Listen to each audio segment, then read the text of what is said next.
പിതാവിനും പുത്രനും പരിശുദ്ധ റൂഹായിക്കും സ്തുതി, അതിലെ പോലെ എപ്പോഴും എന്നേക്കും ഉണ്ടായിരിക്കട്ടെ. ആമേൻ. ദൈവത്താൽ അനുഗ്രഹിക്കപ്പെട്ടവരെ, നമ്മുടെ ഈ കോവിഡിൻ്റെ കാലഘട്ടത്തിൽ ആത്മീയ മേഖലയിൽ പലപ്പോഴും മാന്ദ്യം അനുഭവിക്കുന്നതായിട്ട് പലരും പറയാറുണ്ട്. എന്നാൽ സത്യത്തിൽ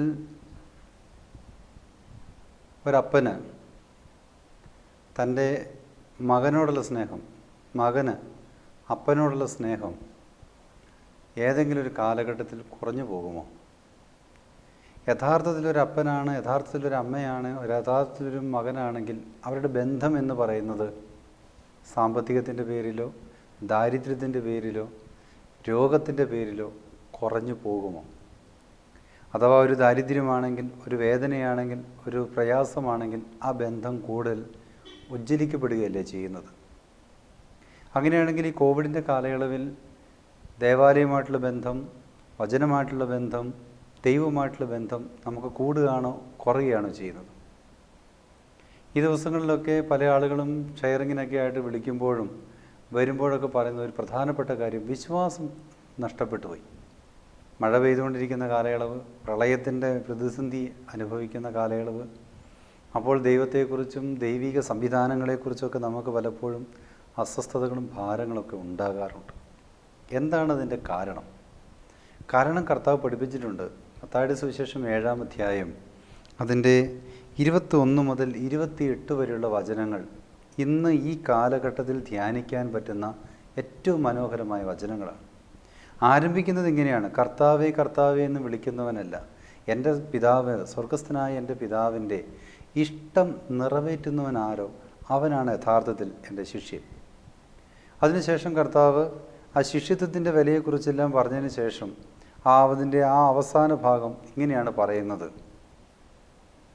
എൻ്റെ പിതാവിൻ്റെ വാക്ക് കേട്ട് അതനുസരിച്ച് പ്രവർത്തിക്കുന്നവൻ പാറപ്പുറത്ത് എൻ്റെ വചനങ്ങൾ ശ്രവിക്കുകയും അവ അനുസരിക്കുകയും ചെയ്യുന്നവൻ പാറമേൽ ഭവനം പണിത വിവേകമതിയായ മനുഷ്യന് തുല്യനായിരിക്കും.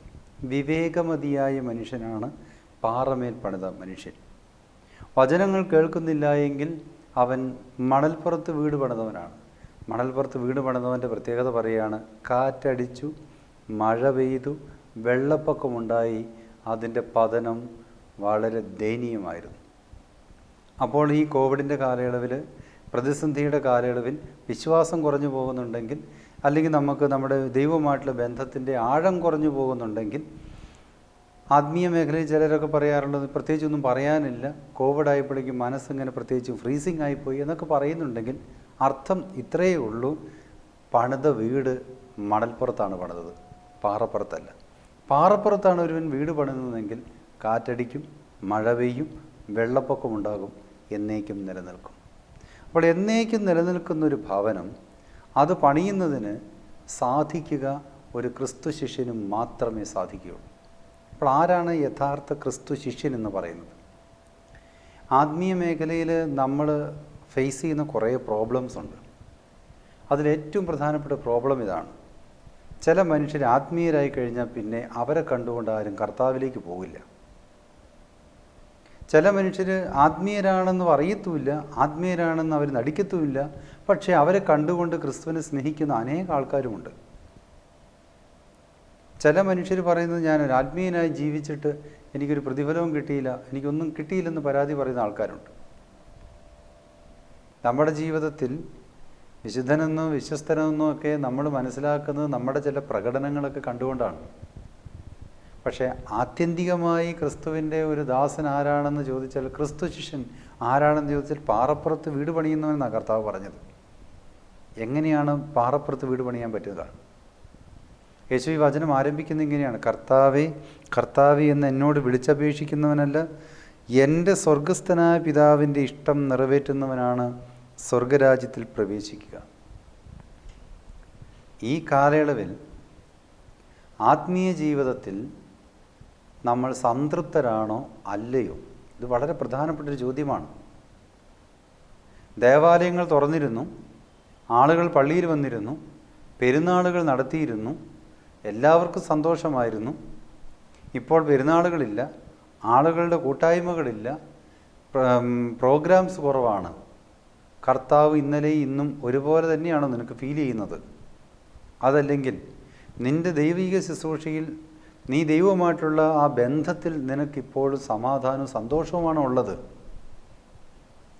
ഇന്നലെയും ഇന്നും നിനക്ക് ഒരേപോലെ സമാധാനവും സന്തോഷവുമാണോ ഉള്ളെങ്കിൽ നീ ദൈവരാജ്യത്തിലാണ്. ദൈവം നമുക്ക് ക്രിസ്തുവിനെ അയച്ചു തന്നത് ദൈവരാജ്യം സ്ഥാപിച്ച് നമ്മളെ അതിലാക്കുന്നതിന് വേണ്ടിയിട്ടാണ്. യേശു പറഞ്ഞ് ദൈവരാജ്യം നിങ്ങളുടെ ഇടയിലെന്നാണ് പറഞ്ഞത്. ദൈവം മനുഷ്യനെ സൃഷ്ടിച്ചത് പറുദീസായിലാണ്. ദൈവരാജ്യം, പറുദീസ, സ്വർഗം, ഈ പ്രതീക്ഷകളൊക്കെ നമുക്ക് നൽകുന്നത് ഒറ്റ ചിന്തയാണ്: സമാധാനത്തോടെ സന്തോഷത്തോടെ പരിശുദ്ധാത്മാവിൽ ആനന്ദിക്കാൻ സാധിക്കുക എന്നുള്ളതാണ്. അങ്ങനെയെങ്കിൽ സ്നേഹമുള്ളവരെ, നമ്മുടെ ശുശ്രൂഷയിൽ നമ്മൾക്ക് അത് നിലനിർത്താൻ സാധിക്കുന്നുണ്ടോ? എൻ്റെ പൗരോഹിത്യ ശുശ്രൂഷ, ഞാൻ ശുശ്രൂഷ ഏറ്റപ്പോൾ എനിക്ക് ഇടവകളുണ്ടായിരുന്നു, പള്ളികളുണ്ടായിരുന്നു, ആളുകളുണ്ടായിരുന്നു, ശുശ്രൂഷകൾ ഗംഭീരമായിട്ട് നടത്താൻ പോയിരുന്നു. ഇപ്പോൾ ധ്യാന കേന്ദ്രങ്ങളിൽ ധ്യാനങ്ങളില്ല, ഇടവകളിൽ ആളുകളില്ല. അതുകൊണ്ട് എൻ്റെ വിശ്വാസം കുറഞ്ഞോ? എൻ്റെ സമാധാനം കുറഞ്ഞോ? എൻ്റെ സന്തോഷം കുറഞ്ഞോ? പരിശുദ്ധാത്മാവിലുള്ള ആനന്ദം കുറഞ്ഞിട്ടുണ്ടോ? കുറഞ്ഞിട്ടുണ്ടെങ്കിൽ അതിൻ്റെ അർത്ഥം ദൈവരാജ്യത്തിലല്ല ശുശ്രൂഷ ചെയ്യുന്നത് എന്നാണ് ആ പറഞ്ഞതിൻ്റെ അർത്ഥം.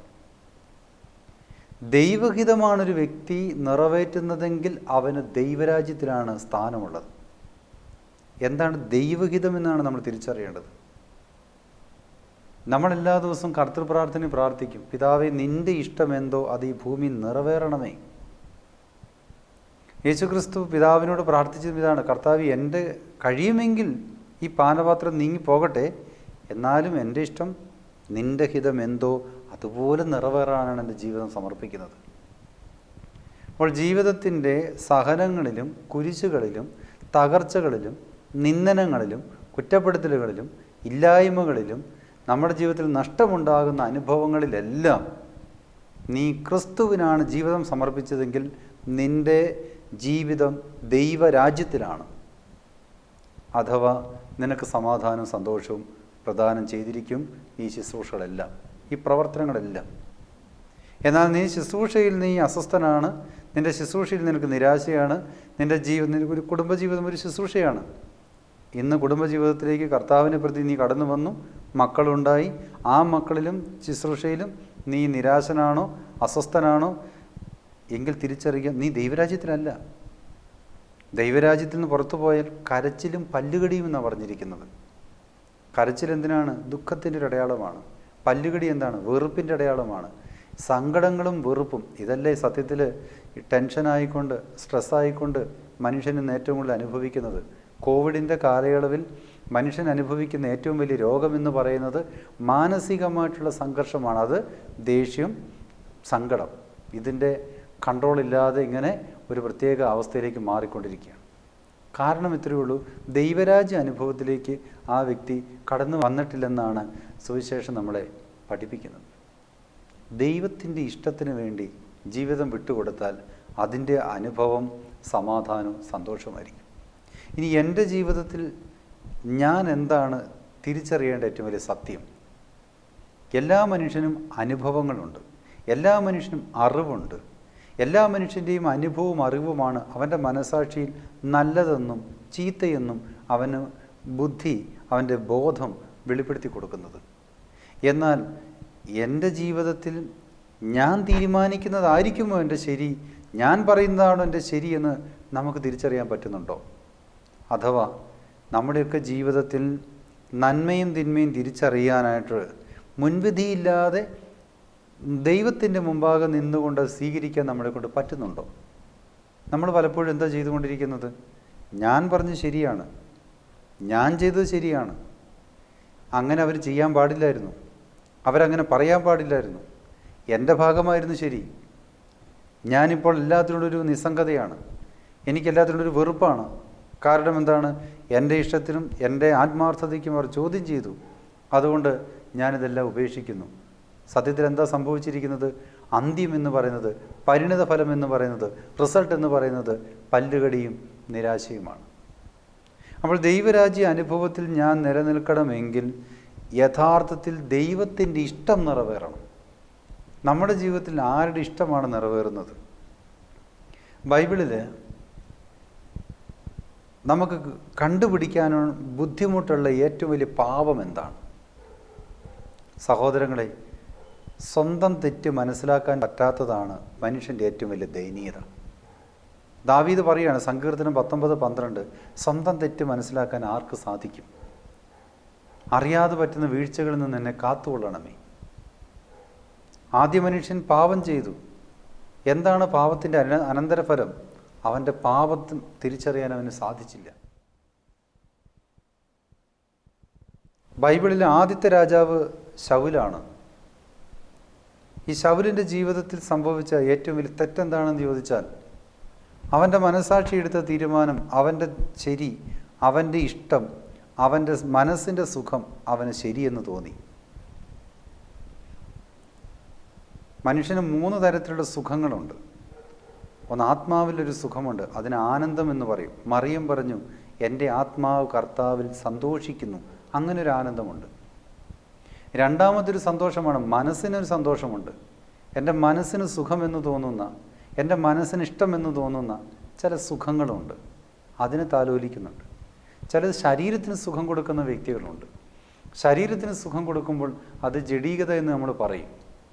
ലൈംഗിക സുഖങ്ങൾ, ലഹരിയുടെ ഉപയോഗങ്ങളൊക്കെ ശരീരത്തിന് സുഖങ്ങളാണ്. എന്നാൽ മനസ്സിന് ചില സുഖങ്ങളുണ്ട്. അത് മറ്റുള്ളവർ നല്ല വാക്കുകൾ പറയുമ്പോൾ നമുക്കൊരു സുഖം കിട്ടാറുണ്ട്. നമ്മളെക്കുറിച്ച് പുകഴ്ത്തി പറയുമ്പോൾ ചിലപ്പോൾ ചിലർക്കൊക്കെ ഒരു സുഖം കിട്ടാറുണ്ട്. നമ്മൾ ചെയ്ത് ശരിയാണെന്ന് തോന്നുമ്പോൾ നമുക്കൊരു സുഖം കിട്ടാറുണ്ട്. ഈ മനസ്സിൻ്റെ സുഖം നോക്കിക്കൊണ്ട് ജീവിക്കുന്ന ആത്മീയതകളാണ് ഇന്ന് ഏറ്റവും വലിയ പരാജയം എന്ന് പറയുന്നത്. ദൈവത്തിൻ്റെ ഹിതമല്ല, എൻ്റെ ഹിതം, എൻ്റെ ഇഷ്ടം, എൻ്റെ സുഖം, എൻ്റെ സംതൃപ്തി, എൻ്റെ സേഫ് കോർണർ, എൻ്റെ മനസ്സിൻ്റെ സേഫ്റ്റി നോക്കിക്കൊണ്ട് ആത്മീയത നയിക്കുമ്പോൾ അതൊരു പരാജയമാണ്. ആ പരാജയത്തെയാണ് മത്തായിയുടെ സുവിശേഷം 23-ാം അധ്യായത്തിൽ യേശുക്രിസ്തു പറഞ്ഞത്, ഇത് കാപട്യം നിറഞ്ഞ ജീവിതമാണ്. കാപട്യം എന്ന് പറയുന്നത് എന്താണ്? പുറമേ ഒന്നാണ് കാണിക്കുന്നത്, പക്ഷേ അകം മറ്റൊന്നാണ്. പുറത്ത് പ്രവർത്തിക്കുന്നത് ഒരുപക്ഷെ ദൈവത്തിൻ്റെ പേരിലായിരിക്കും. ഞാൻ നേരത്തെ സൂചിപ്പിച്ചല്ലോ, ശൗൽ പാപം ചെയ്തത് ആർക്ക് വേണ്ടിയിട്ടെന്നാണ് നമ്മൾ വായിച്ചു വരുമ്പോൾ മനസ്സിലാക്കുക.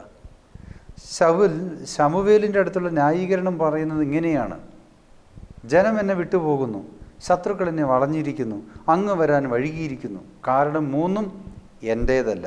ഒന്ന് പുരോഹിതൻ്റെ കുഴപ്പമാണ്, ഒന്ന് ജനത്തിൻ്റെ കുഴപ്പമാണ്, ഒന്ന് ശത്രുവിൻ്റെ കുഴപ്പമാണ്. അഥവാ ഞാൻ ബലിയർപ്പിക്കാൻ കാരണം, പുരോഹിതൻ വരുന്നത് വരെ ഞാൻ കാത്തിരിക്കാത്തതിൻ്റെ കാരണം, ഇതിൻ്റെ കാരണങ്ങളെല്ലാം ജനത്തിനു വേണ്ടി, ദൈവത്തിനു വേണ്ടി ഞാൻ പ്രവർത്തിച്ചതാണ്. ഈ മനോഭാവമുള്ള ശൗലിനെ ശമൂവേൽ തിരുത്താൻ ശ്രമിച്ചിട്ട് സാധിക്കുന്നില്ല. ഇത് നമ്മുടെ ജീവിതത്തിൽ വലിയൊരു പ്രതിസന്ധിയാണ്. ചില മനുഷ്യരുണ്ട്, അവരാത്മീയരെന്നാണ് വിചാരിക്കുന്നത്, പ്രാർത്ഥിക്കുന്നുണ്ട്, അവരെല്ലാ നല്ല പ്രവൃത്തികളും ചെയ്യുന്നുണ്ട്. പക്ഷേ അവരുടെ ഉള്ളിൻ്റെ ഉള്ളിലൊരു തിരുത്തൽ നടത്താൻ പറഞ്ഞാൽ ഞാൻ ഓക്കെ, ഐ ആം ഓക്കെ എന്നൊരു മനോഭാവമാണ് യേശു പറഞ്ഞത് ഏറ്റവും വലിയ അപകടകരമായിട്ടുള്ള പാപം എന്ന് പറയുന്നത്. സത്യത്തിൽ അഹങ്കാരം എന്ന് നമുക്ക് ഒരുപക്ഷെ പറയാൻ പറ്റും. ഞാൻ തന്നെ ദൈവം, എൻ്റെ തീരുമാനം, എൻ്റെ ഇഷ്ടം, എൻ്റെ സുഖം. ശൗലെല്ലാം ചെയ്തത് അവൻ്റെ ഇഷ്ടത്തിന് വേണ്ടിയിട്ടാണ്, പക്ഷെ പറഞ്ഞത് മുഴുവൻ അവൻ മറ്റുള്ളവർക്ക് വേണ്ടി ചെയ്തു എന്നാണ് പറയുന്നത്. ഇങ്ങനെ മറ്റുള്ളവർക്ക് വേണ്ടി നല്ലത് ചെയ്യുന്ന നിലപാടുമായിട്ടുള്ള അഹങ്കാരത്തിൻ്റെ ചില വേരുകൾ നമ്മുടെ ഉള്ളിൽ കിടപ്പുണ്ട്. മക്കൾക്ക് വേണ്ടിയില്ല ഞാൻ ചെയ്തത്, ഭാര്യയ്ക്ക് വേണ്ടിയില്ല ചെയ്തത്, സമൂഹത്തിന് വേണ്ടിയില്ല ചെയ്തത്, ദേവാലയത്തിന് വേണ്ടിയില്ല ചെയ്തത്, പിതാക്കന്മാർക്ക് വേണ്ടിയില്ല ചെയ്തത് എന്ന ഒരു ആറ്റിറ്റ്യൂഡിൽ നിന്നുകൊണ്ട് എൻ്റെ ഇഷ്ടങ്ങൾ നിറവേറ്റുന്ന ചില മനോഭാവങ്ങളുണ്ട്. അത് നമ്മളെ തകർച്ചയിലേക്കും അധപ്പതനത്തിലേക്കും തള്ളിവിടുന്നതാണെന്ന സത്യം നമ്മൾ തിരിച്ചറിയുക. ദാവീദ് പാപം ചെയ്തു, എന്നാൽ അവന് തിരുത്താൻ വളരെ എളുപ്പമായിരുന്നു. കാരണം അവൻ പറഞ്ഞു, കർത്താവിനെതിരെ, എനിക്കെതിരെ, സമൂഹത്തിനെതിരെ പാപം ചെയ്തു. തിരിച്ചറിയാൻ വളരെ പെട്ടെന്ന് സാധിച്ചു. സ്നേഹമുള്ളവരെ, നമ്മൾ മാരക പാപങ്ങളെന്ന് പറയുന്ന വ്യഭിചാരത്തിൻ്റെയും അതുപോലെ ശരീരത്തിൻ്റെ മേലുള്ള പല പാപങ്ങളും നമുക്ക് പെട്ടെന്ന് കണ്ടുപിടിക്കാൻ പറ്റും. എന്നാൽ മാരകപാപം നമ്മുടെ മനസ്സിൻ്റെ ഒരു സുഖമുണ്ട്, നമ്മുടെ മനസ്സിൻ്റെ ഒരു സേഫുണ്ട്. മനസ്സിൽ ഞാൻ കരുതിയത്, ഞാൻ ചിന്തിച്ചത് മാത്രം ശരി എന്നൊരു ഭാവമുണ്ട്. അത് അപകടമാണ്. ആ ഭാവത്തിന് പറയുന്ന പേരാണ് പരീശ മനോഭാവം. ഈ പരീക്ഷ മനോഭാവം വന്നു കഴിഞ്ഞാൽ നമുക്കൊരിക്കലും നമ്മുടെ തെറ്റ് മനസ്സിലാകില്ല. നമ്മളെ ഈ ഭൂമിയിൽ ആർക്കും തിരുത്താൻ പറ്റത്തില്ല. അങ്ങനെ ചില ജന്മങ്ങളുണ്ട്. വൈദികർ പറഞ്ഞാൽ കേൾക്കാത്തത്. ധ്യാനത്തിന് ചില മനുഷ്യരോട് ചോദിക്കും, നിങ്ങളൊരു ധ്യാനം കൂടണം. എനിക്കെന്നാ കുഴപ്പം? എനിക്ക് കുഴപ്പമുണ്ടെന്ന് ആരോ പറഞ്ഞത്? ഇങ്ങനെയുള്ളവർ തിരുത്താൻ പറ്റത്തില്ല. പക്ഷെ അവരുടെ കൂടെ ജീവിക്കുന്നത് ഒരു ഇറിറ്റേഷനാണ്. അവരുടെ കൂടെ ജീവിക്കുന്നത് മരണത്തിന് തുല്യമായൊരു ജന്മമാണ്. അയാമോക്കെ എന്ന ഒരു മനോഭാവം. ലൂക്കോസ് 18:9 തൊട്ടുള്ള വചനത്തിൽ യേശു ഇത്തരത്തിലുള്ള മനോഭാവക്കാരെക്കുറിച്ചാണ് പറഞ്ഞത്. തങ്ങൾ നീതിമാന്മാരാണ് എന്ന ധാരണയിൽ തങ്ങളിൽ തന്നെ ആശ്രയിക്കുകയും മറ്റുള്ളവരെ കുറ്റപ്പെടുത്തുകയും ചെയ്തവരോട് കർത്താവ് ഈ ഉപമ പറഞ്ഞു. ഇതാണ് പരീക്ഷ മനോഭാവം. തങ്ങൾ നീതിമാന്മാരാണ്. എൻ്റെ അറിവ്, എൻ്റെ അനുഭവം, എൻ്റെ ജീവിതം, എൻ്റെ സ്റ്റൈല് അത് ഓക്കെയാണ്. ഇനി എനിക്ക് എപ്പോൾ വേണമെങ്കിലും മാറാം, എനിക്ക് എപ്പോൾ വേണമെങ്കിലും ചിന്തിക്കാം, ഞാൻ എപ്പോൾ വേണമെങ്കിലും പുണ്യാളനാകാം. മദ്യപാനമാണോ ഞാൻ ഇപ്പോൾ നിർത്താമെന്ന് വെച്ചാൽ ഇപ്പോൾ നിർത്തും. ഞാൻ പരദൂഷണമാണോ ഞാൻ ഇപ്പോൾ നിർത്താമെന്ന് വെച്ചാൽ ഞാൻ നിർത്തും. ഞാൻ രാവിലെ എഴുന്നേക്കും, ഞാൻ നാളെ വൈകിട്ട് പോകും. ഞാൻ എന്നിൽ തന്നെ ആശ്രയിക്കുന്നു. എൻ്റെ കഴിവ് കൊണ്ട്, എൻ്റെ മിടുക്കുകൊണ്ട് ഞാൻ ഉയരുമെന്നൊരു മനോഭാവം. ഇതാണ് സത്യത്തിൽ പിശാചെന്ന് പറയുന്നത്. യെശയ്യാ 14:9 തൊട്ടുള്ള വചനത്തിൽ പിശാചിൻ്റെ ഡെഫിനിഷൻ തന്നെ പറയുന്നത് അങ്ങനെയാണ്: ഞാൻ ഉന്നതത്തിൽ കയറും, ഞാൻ സ്വർഗത്തിൽ കയറും, ഞാൻ എൻ്റെ സിംഹാസനം ദൈവത്തിൻ്റെ സിംഹാസനത്തിന് മുമ്പേ ഞാൻ നടത്തും. എൻ്റെ കഴിവ്, എൻ്റെ പ്രയത്നം, ഈ ഒരു ആറ്റിറ്റ്യൂഡ്, ഈ ആറ്റിറ്റ്യൂഡിനെ കുറിച്ചാണ് കർത്താവ് പറയുന്നത്. ഇതാണ് പരീക്ഷ മനോഭാവം എന്ന് പറയുന്നത്. മാത്രമല്ല, മറ്റുള്ളവരെ പുച്ഛിക്കുക, മറ്റുള്ളവരെ പരിഹസിക്കുക. അപ്പോൾ സ്നേഹമുള്ളവരെ, ഈ ഒരു മനോഭാവം ഇത് തിരിച്ചറിയാൻ നമുക്ക് സാധിച്ചാൽ മാത്രമേ തകർച്ചയിൽ നമുക്ക് നിലനിൽക്കാൻ പറ്റുകയുള്ളൂ.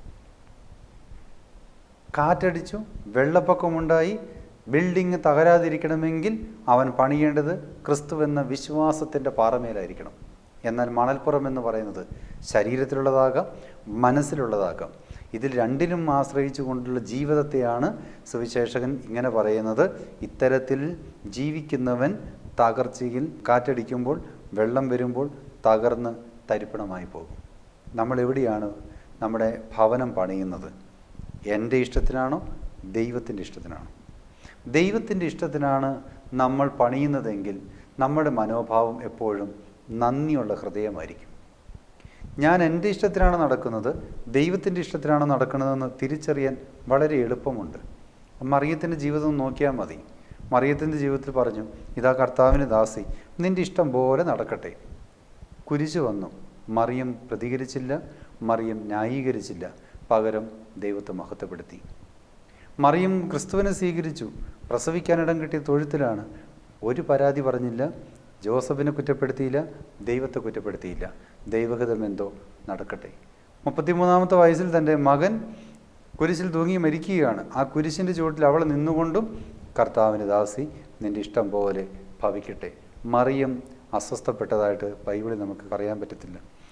മറിയം നിരാശപ്പെട്ടതായിട്ട് ബൈബിളിൽ പറയുന്നില്ല. പകരം അവൾ പറഞ്ഞു, എൻ്റെ ആത്മാവ് കർത്താവിൽ ആനന്ദിക്കുന്നു, പരിശുദ്ധാത്മാവിൽ സന്തോഷിക്കുന്നു.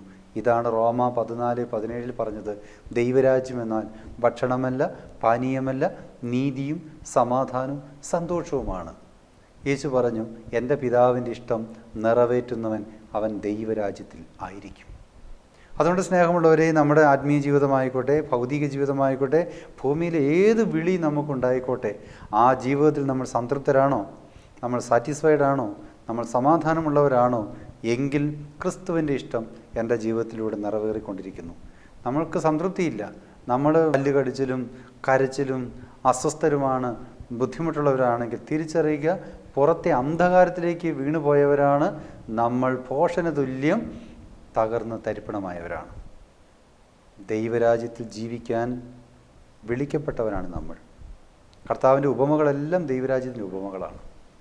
ദൈവത്തിൻ്റെ സ്നേഹത്തിൽ എന്തിനാണ് നമ്മൾ ഈ ഭൂമിയെ സൃഷ്ടിച്ചതെന്ന് ചോദിച്ചാൽ നമുക്കൊറ്റ മറുപടിയേ ഉള്ളൂ: സമാധാനത്തോടെ ജീവിക്കുക, സന്തോഷത്തോടെ ജീവിക്കുക. അതിനല്ലാതെ മറ്റൊന്നിനും ദൈവം നമ്മളെ വിളിച്ചിട്ടില്ല. ഈ ഭൂമിയിലെ നമ്മുടെ ജന്മം, ഈ ഭൂമിയിലെ മനുഷ്യൻ്റെ ഒരു അവകാശം സമാധാനവും സന്തോഷവുമാണ്. അവൻ്റെ എല്ലാ പ്രവൃത്തിയുടെയും, അവൻ പാപം ചെയ്താലും അവൻ നന്മ ചെയ്താലും എല്ലാത്തിൻ്റെ അടിസ്ഥാനം സമാധാനവും സന്തോഷവുമാണ്. എന്നാൽ അത് ലഭിക്കണമെങ്കിൽ ദൈവരാജ്യത്തിലായിരിക്കണം, അത് ദൈവത്തിൻ്റെ ഇഷ്ടത്തിലായിരിക്കണം. മനുഷ്യൻ്റെ ഇഷ്ടത്തിലാണെങ്കിൽ അതൊരിക്കലും സംഭവിക്കുമെന്ന് പ്രതീക്ഷിക്കരുത്. അതുകൊണ്ട് നമ്മുടെ ജീവിതത്തിൽ ദൈവരാജ്യത്തിന് യോജിക്കുന്ന പ്രവർത്തികൾ ചെയ്താൽ കൊറോണയെന്നല്ല, മഹാമാരികളെന്നല്ല, ഭൂമിയിലേത് പ്രതിസന്ധിയിലും സമാധാനത്തിനും സന്തോഷത്തിനും ജീവിക്കാൻ നമുക്ക് സാധിക്കും. ദൈവത്തിൻ്റെ പരിശുദ്ധാത്മാവ് അതിനെ നമ്മെ സഹായിക്കട്ടെ എന്ന് പ്രാർത്ഥിക്കാം. ഏത് പ്രതിസന്ധിയിലും തകർന്നു പോകാതെ, തരിപ്പണമാകാതെ ദൈവത്തിൻ്റെ പരിശുദ്ധാത്മാവെ ഞങ്ങളെ നിലനിർത്തണമേ. ഈ ഭൂമിയിൽ ഞാൻ ജീവിക്കുന്നത് നേരായ വഴിക്കാണോ? സങ്കീർത്തനക്കാരൻ അങ്ങനെയാണ് പറഞ്ഞത്. കർത്താവെ, നീ എന്നെ പരിശോധിക്കണമേ. ഞാൻ പറയുന്ന വാക്കുകൾ, ഞാൻ നടക്കുന്ന എൻ്റെ നടപ്പുകൾ, ഞാൻ പ്രവർത്തിക്കുന്ന എൻ്റെ കൈകൾ, ഇതെല്ലാം നിൻ്റെ ഇഷ്ടത്തിനനുസരിച്ചാണോ എന്ന് എനിക്കറിയില്ല. എന്നെ പരിശോധിക്കണമേ എന്ന ആ സങ്കീർത്തനക്കാരൻ്റെ പ്രാർത്ഥനയോടുകൂടെ നമ്മുടെ ജീവിതം നയിക്കാൻ നമുക്കിടയാകട്ടെ. ദൈവത്തിൻ്റെ പരിശുദ്ധാത്മാവ് നമ്മെ സഹായിക്കട്ടെ. ദൈവത്തിന് മഹത്വം ഉണ്ടാകട്ടെ.